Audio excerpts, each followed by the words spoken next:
오늘 특징적이었던 거는 기존에 강했던 신규주가 오전에 일제히 하락을 했거든요. 에코아이나 그린 리소스 이런 종목들은 크게 폭락을 했는데 그럼에도 불구하고 오전에 에코프로 머티리얼즈 11%까지 하락이 나왔거든요. 두산 로보틱스도 마찬가지 6%대까지 하락이 나왔는데 얘네 둘은 양전환을 했어요. 엄청납니다. 두산 로보틱스 오늘도 8만원대를 유지하면서 마감이 됐고, 더 놀라운 거는 에코프로 머티리얼즈가 신고가예요. 신고가 다시 한 번 더 갱신을 했습니다. 무려 시총이 9조를 돌파했습니다. 와, 좀만 가면 이제 10조가 얼마 안 남았어요. 이 정도로 아직까지도 여전히 신규주 쉽게 또 꺾이지 않는 모습이 좀 더 특징적이었다. 근데 오늘 좀 재밌는 포인트가 뭐였냐면은, 기존에는 두산 로보틱스만, 로보주 중에서 두산 로보만 계속 올라갔죠. 다른 로보주들은 많이 소외되고 있었어요. 근데 오늘은 참다 못해서, 야, 우리 레인보우 형님, 나도 왕년에 좀 했다. 레인보우 이렇게 계속 무시받을 종목 아니다 라고 하면서 오늘은 17%대 완전 초강세를 보여주면서 거래대금도 무려 7천억이 터졌어요. 그러면서 최근의 고점, 여기 18만원 전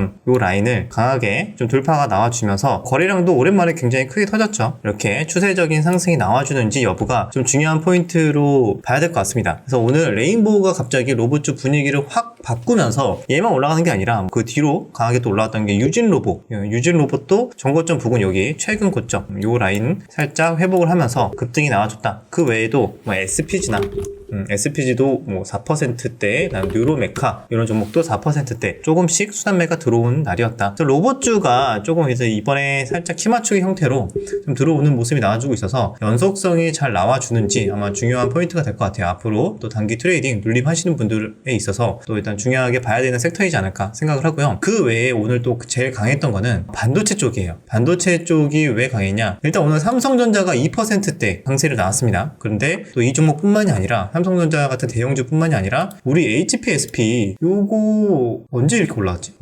갑자기 오늘 보니까 신고가야. 41,000원을 돌파했네요. HPSP가 신고가를 갖고 그 외에도 뭐 이수페타나 이런 종목들은 그냥 소폭 반등이긴 하거든요. 이수페타나 뭐 한미반도체 이런 종목들은 소폭 반등 정도 나와주고 있고, 오히려 HPSP가 강하게 나왔고, 그 다음에 오늘 뭐 주성 엔지니어링 이런 종목도 5%대 강한 반등이 나와주고 있어서 역시 반도체 정말 쉽게 끝나지 않는구나. 어느 정도 좀 많이 하락했다 싶으면은 눌림에서 또 모아가면은 이렇게 또 반등이 나와주면서 수익으로 연결될 수 있는 그런 섹터이니까, 또 앞으로도 이런 식으로 그동안 올라오지 못했던 종목들이나 약간 반도체 섹터 내에서 키맞추기 형태로 다른 종목도 한 번씩 또 산발적으로 튀는 것도 가능하지 않을까? 이런 생각을 하고 있거든요. 그래서 아마 지금 시장을 보시는 분들은 큰 흐름에서 그렇게 보고 있을 것 같아요. 신규주는 어느 정도 조금 지났기 때문에 뭐 스케일로 데이 트레이딩 하시는 분들은 그분들의 영역인 것 같고, 큰 흐름에서 본다면 여전히 반도체랑 뭐 로봇 쪽에서 같은 종목 내에서도 수급이 퍼지면서 다 같이 올라가는지 정도 관심 있게 이제 볼만한 포인트가 될 것 같고, 그 외에는 뭐 일부 정치 테마랑 뭐 몇몇 재료가 붙은 종목들 개별주 위주 그런 시장이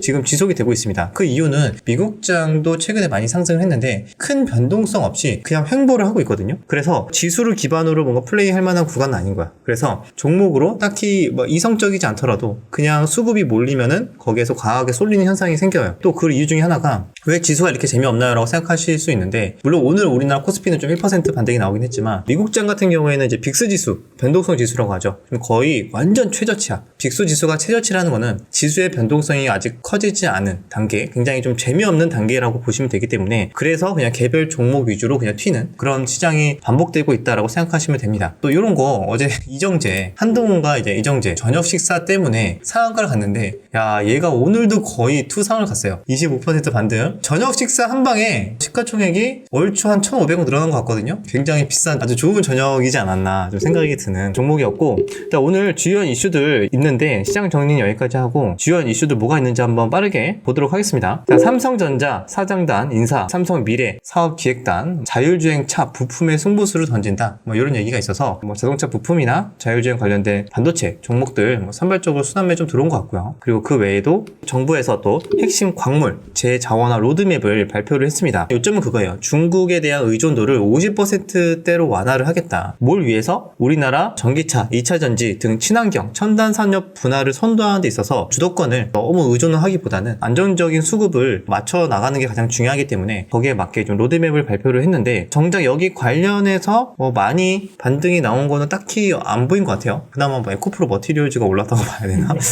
아무튼 이런 뉴스가 하나 있고요. 요것도 좀 재밌는 포인트인 것 같아. 여러분들 그 LS 그룹 있잖아요. 이번에 LS 전선에서 고민이 많았던 것 같아. 회사명을 좀 바꿔야 될 것 같은데 또 이제 자회사 하나 더 상장을 하는데 이름을 어떻게 해야 될까 고민하겠죠. 요즘에 핫한 거 뭐야? 요즘에 핫한 거요? 직원이 얘기해 주겠죠. 에코프로 머티리얼즈입니다. 에코프로 머티리얼즈 요즘 핫해? 벌써 상장하자마자 4만원대에 상장했는데 지금 벌써 13만원입니다. 그래? 요즘 핫한 게 에코랑 머티리얼즈구나 라는 걸 이제 알 수가 있죠. 그래서 이번에 LS 전선 아시아가 사명을 바꾸는데 LS 에코 에너지를 바꾸고요. 그리고 자회사 이제 코스닥 상장을 위해서 청약을 실시하거든요. 자회사의 이름이 뭐냐면 LS 잠깐만 자회사의 이름이 뭐냐면 사명이 LS 머티리얼즈. 야, 딱 정해졌다. LS 머티리얼즈와 LS 에코에너지. 딱 중간에 빼면 뭐죠? 에코프로 머티리얼즈 이렇게 딱 붙이는 거 느낌. 그런 느낌 뭔지 아시죠? 요즘에 핫한 거 키워드 잘 쓰는 것도 중요해요. 요즘에 또 친환경 시대고 또 머티리얼즈 광물의 또 시대고 하니까 또 에코 잘 더 들어가야 되고 머티리얼즈도 잘 들어가야 된다 라는 관점에서 물론 이거는 제 뇌피셜이고요. 요런 또 일이 있어서 최근에 안 그래도 이렇게 좀 겹치니까 우연이겠지만 겹치니까 이런 것들 좀 재밌는 부분인 것 같아서 말씀을 드렸습니다. LS 머티리얼즈 같은 경우에는 근데 이게 내용은 되게 좋아요. 왜냐면은 회사 자체가 전기차, 2차 전지, 로봇 이쪽을 좀 아우르고 있다고 합니다. 그래서 최근에 좀 핫한 키워드를 다 가지고 있기 때문에 이번에 이제 IPO 상장을 시키면서 좀 성공을 기원하는 마음에서 이름까지도 이제 머티리얼즈 잘 만든 것 같으니까 어떻게 될지는 두고 봐야겠죠? 일반 공모 청약은 12월 1일, 4일 이렇게 진행이 되는 것 같고요. 그리고 이제 12월 12일이 상장이 목표라고 합니다. 그래서 이것도 한번 가볍게 볼만한 뉴스인 것 같다 이렇게 말씀을 드렸고 그리고 또 이것도 있어요. 그 네옴시티 이제 중동 분쟁의 네옴 위기가 있느냐 근데 여기에서 사우디 왕실 전폭 지지다 성공 의심하지 않는다 그런 식의 내용이 나왔고 이번에 엑스포 선정이 곧 발표가 되죠. 오늘 밤에 아마 발표가 될 텐데 프랑스 파리에서 열리는 국제 박람회 기구에서 거기 총회에서 결정이 된다고 합니다. 그래서 여기서 원래 후보가 뭐였냐면 우리 한국의 부산, 사우디아라비아, 사우디, 그 다음에 이탈리아, 로마 이렇게 보통 세 곳이 후보였는데 오늘 장중에 또 엑스포 관련주도 살짝 테마 튄 것 같은데 지금 시장에서 바라보는 거는 사우디가 좀 유력하다고 합니다. 그 이유는 역시 막강한 오일 머니의 힘으로 물량 공세를 펼치고 있다고 합니다. 그래서 오늘 밤이면은 이제 발표가 나겠지만 어쨌든 좀 사우디 쪽으로 가지 않을까 좀 이런 생각을 하는 것 같아요.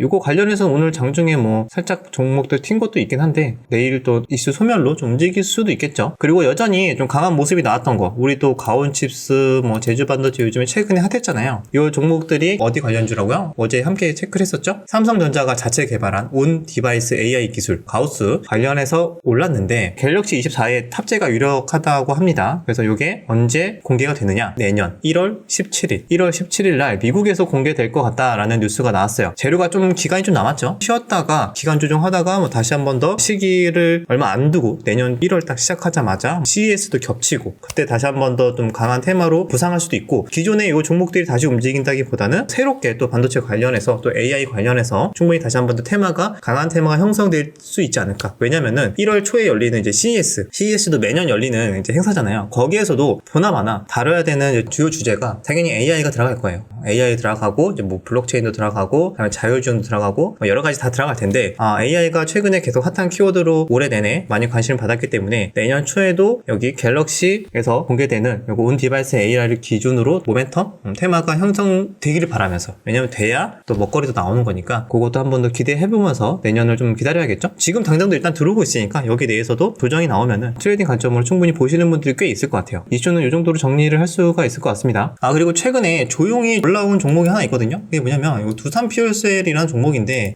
올해 들어서 굉장히 많이 하락을 했습니다. 그럼 36,000원에서 한 반토막 이상 났었어요. 16,000원까지. 수소가 관심을 못 받았었죠. 올해. 반토막 이상 하락을 했다가 최근 들어서 저점 대비 꽤 크게 상승을 했고 거래대금도 조금 들어왔거든요. 그래서 이유가 뭐가 있나 라고 본다면은 이거 뉴스는 좀 나왔는데 이미 이제 미국, EU, 영국에서는 세계 주요국이 이제 청정 수소를 도입을 한다고 합니다. 이런 뉴스가 계속 나와주고 있고 세계는 이제 청정 수소로 간다. 근데 우리나라는 아직 준비가 돼 있지 않다. 근데 한국에서도 이제 곧 고시를 통해서 구체적으로 청정 수소에 대한 기준을 기준을 발표를 한다고 해요. 그 발표에 대한 기준이 아직 정확하게 언제 발표한다는 얘기는 없지만 연내 발표할 거다라고 이야기가 나와주고 있거든요. 어느 정도 등급으로 뭐 잘 분류를 해서 청정수소에 대한 기준을 확실하게 마련을 하고 거기에 따른 지원책이나 이런 것들이 인프라가 좀 구축이 된다면은 경제나 수소에 대한 투자가 좀 더 활발하게 이루어지지 않을까라는 기대감인 것 같아요. 근데 우리나라 혼자 하는 게 아니라 미국, 유럽, 뭐 영국 등 다양하게 지금 도입을 하고 있는 추세다 이런 이야기가 나와주고 있으니까 지금 당장은 거래대금이 막 그렇게 핫하게 붙진 않아요. 그리고 올라가는 종목도 사실 두산 피어슬 말고는 다른 수소주는 잔잔해. 수급도 안 들어. 좀 관심이 없어. 지금 다들 정치나 신규주 열심히 단타하시느라 바빠갖고 수소는 무슨 언제쯤 수소야 하면서 이제 관심 안 갖고 있거든요. 근데 혹시나 요거 우리나라에서 또 이제 기준 마련하고 지원책 이런 거 나와주면은 반짝 수남에 들어올 수도 있으니까 후보로 넣어놓고 좀 체크할 만한 뉴스이지 않을까라는 생각에서 말씀을 좀 드렸습니다. 오늘 시장은 무난하게 그렇게 뭐 어렵지는 않았지만 그렇다고 해가지고 추격 매수하거나 돌파하는 거 어설프게 따라갔다가는 되게 피레침도 되게 많이 나왔거든요. 그러니까 여러분들 제가 예전에 말씀드렸던 거 시장이 굉장히 돌파가 잘 먹히고 슈팅 나오는 게 계속 연속적으로 잘 나오는 구간이 있다고 말씀드렸잖아요. 그런데 어느 정도의 임계점이 있다고 해서 감각적으로 뭔가 느낄 수도 있겠지만 어느 순간부터 돌파하는 척 하다가 피레침 맞고 떨어지고 이런 식의 흐름들이 많이 나오기 시작하면은 조금 이제 돌파 매매는 조심해야 될 수도 있다. 뭐 이런 식의 시장을 봐야 된다고 말씀드렸잖아요. 돌파가 잘 먹히는 시장이 있는 거고 눌림이 잘 먹히는 시장이 있는 거고 아니면 대형주 매매 계속 뭐 스윙으로 가져가는 게 잘 먹히는 시장이 있듯이 1, 2주 동안의 이 기억으로 일반화해가지고 시장에서 이것이 정답이고 이것만이 뭐 방법이다라고 생각하면서 계속 그것만 하다 보면은 시장 변화에 미묘한 변화를 감지하지 못하고 어느 순간 또 나도 모르게 또 슬럼프에 빠지게 됩니다. 주식에서는 확신도 하시면 안 되고 유연하게 언제든지 틀릴 수 있다 대응하시면서 너무 또 확신하다 보면 무너진다는 거죠. 그래서 여기까지 시장 정리 다 마무리했으니까 또 좋은 저녁 보내시고 또 내일 또 영상에서 뵙도록 하겠습니다.